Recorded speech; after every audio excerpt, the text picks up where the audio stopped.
Guys welcome back to the video. और यहाँ पे एक सवाल हमारे पास आया कि अगर म्यूचुअल फंड में लगाया हुआ पैसा मतलब नीचे जाते जाए, एनएवी की यूनिट नीचे जाते जाए, मार्केट जाते जाए नीचे और वो जीरो हो जाए, तो क्या हमारा पैसा डूब जाएगा या फिर से वो वापस ऊपर आ सकता है? तो देखो, स्टॉक की स्टोरी डिफरेंट होती है, म्यूचुअल फंड की स्टोरी डिफरेंट होती है।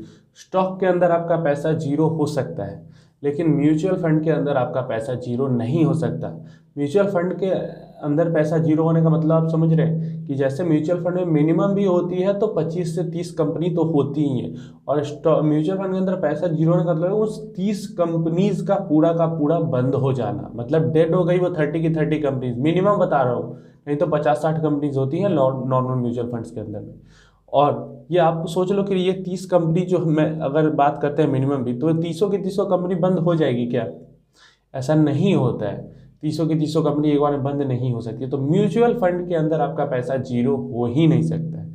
हाँ, ये हो सकता है कि जैसे 50 कंपनी में म्यूचुअल फंड ने पैसा लगाया है, एक कंपनी बंद हो जाए तो थोड़ा सा उस साल एक कंपनी वो डूब जाती है तो उस साल थोड़ा सा 2-3% का रिटर्न में अंतर आएगा, उससे ज़्यादा कुछ नहीं होगा, फिर अगले साल आपका रिटर्न बढ़ जाएगा।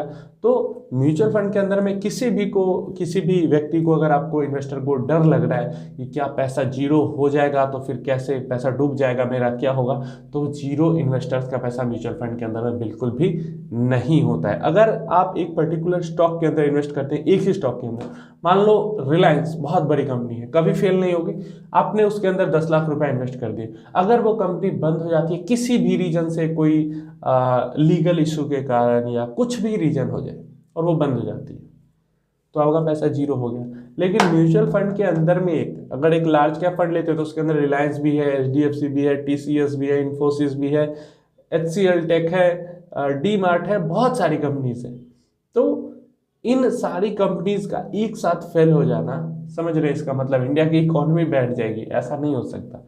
तो ये बिल्कुल भी आप डर मन से निकाल दें। हो सकता है 10-15% नीचे आ जाए गिर के, मार्केट कंडीशन अच्छे नहीं, जैसे अभी वॉलेटिलिटी चल रही थी, अभी थोड़ा वॉलेटिलिटी कम हुई है, तो ऐसे रीजन से मार्केट नीचे आएगा तो एनएवी थोड़ा नीचे आ सकती है, हो सकता है 15% करेक्ट हो जाए, तो उस टाइम पे आप और पैसा डाल दीजिए उसके अंदर। बट डर जाना कि 15% करेक्ट हो गया तो 100% भी करेक्ट होकर जीरो हो जाएगा, ये बिल्कुल गलत है। आपको डरने की ज़रूरत बिल्कुल नहीं है, पैनिक होने की ज़रूरत बिल्कुल नहीं है। म्यूचुअल फंड में पैसा जीरो होता ही नहीं है। तो आपको वो जो रिस्क कहा जाता है ना म्यूचुअल फंड के अंदर, वो रिस्क ये कहा जाता है कि अगर आप 1 साल या 2 साल के लिए पैसा उसके अंदर डालते हैं, तो जैसे आज डाला पैसा, जैसे सोचो पिछले 6 महीने पहले आपने पैसा डाला होगा तो अभी आपका पैसा निगेटिव में होगा, तो ये रिस्क होता है। और अभी आपको पैसे की ज़रूरत आ गई, एग्जिट करोगे तो आपको लॉस हो जाएगा, लेकिन अगले 6 महीने में ये पैसा फिर पॉजिटिव में चला हो जाके आपको अच्छा रिटर्न दे रहा होगा।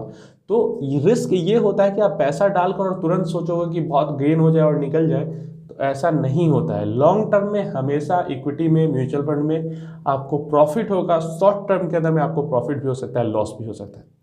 रिस्क होता है वो शॉर्ट टर्म के लिए होता है, जो साल भर, 6 महीना, 2 साल, 1 साल ऐसे इन्वेस्ट करना चाहते हैं। जो 5 साल, 10 साल, 15 साल के लिए इन्वेस्ट कर रहे हैं, उनको टेंशन लेने की जरूरत ही नहीं है।